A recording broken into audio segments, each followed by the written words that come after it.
नमस्कार। आज हम सुनेंगे तुलसाबाई को मरण यातना से बचाया।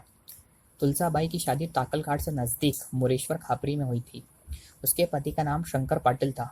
वो जिस गांव में ब्याहता हुई उसी गांव में दृष्ट मांत्रिक था। वो मांत्रिक अपने मंत्र बल से किसी को भी यातना देता था। उसकी नज़र जब कोई विवाहिता पर पड़ती तो वो उन्हें संतति नहीं होने देता था, या उसके दिल में आया तो अपने इलाज से वो किसी की भी जान ले लेता था। इसी कारण उस मांत्रिक को बहुत सारे लोगों ने पकड़कर मारने की धमकी दी और कहा कि तुमने किसी को कुछ किया तो हम सब तुम्हें बहुत बड़ी सजा देंगे। उन सारे लोगों में तुलसाबाई के घर के लोग भी शामिल थे। तुलसाबाई के जेठ ने भी उसे जोर की धमकी दी थी। उस पर उस मांत्रिक ने कहा था कि मैं तुम्हें और तुम्हारे घर वालों को देख लूंगा। कुछ दिन बाद तुलसा को एक लड़का हुआ। जन्म होते ही वह मर गया। उसके बाद में दूसरा लड़का हुआ और वो भी जन्म होते ही मर गया। इतना ही नहीं, तुलसा की तबीयत इतनी बिगड़ गई कि उसका बच पाना नामुमकिन था। घर के लोग घबराकर उस मांत्रिक के पास गए। उसे माफी मांगकर तुलसा को दुरुस्त करने की विनती की। मांत्रिक ने कहा कि उसका बच पाना मुश्किल है, लेकिन मैं आखिर की जड़ी बूटी कुछ दवाइयाँ बनाकर देता हूँ, देखते हैं उसे आराम होता है या नहीं।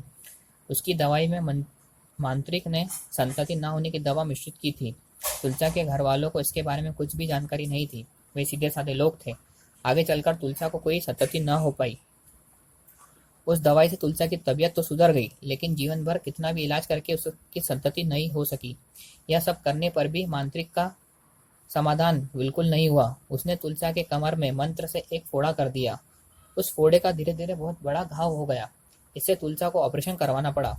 उस मांत्रिक की नजर तुलसा पर बहुत अधिक थी। ये बात बाबा ने अंतर्ज्ञान से जान ली और उन्होंने अपने बहन को दूसरे के हाथों बुलवा भेजा और बाबा उसे तीर्थ विभूति देने लगे। बाबा ने 4 महीने तक तुलसा को मलनबाई रायपुरे के घर में रखा। उसके बाद वो अपने ससुराल कभी नहीं गई। पति के साथ वो टाकल घाट में ही रहने लगी।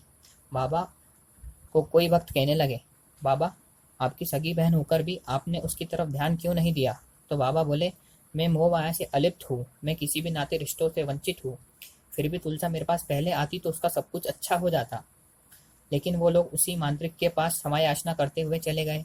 ये गलती उनकी थी। जानलेवा फोड़ा होने से मैंने दूसरे के हाथ से खुद बुलावा भेजा। पहले से ही वो आते तो उन्हें सतती भी हो सकती थी। उस पर अब मेरा कोई इलाज नहीं चल सकता। इसी तरह बाबा ने तुलसा की जान बचाई।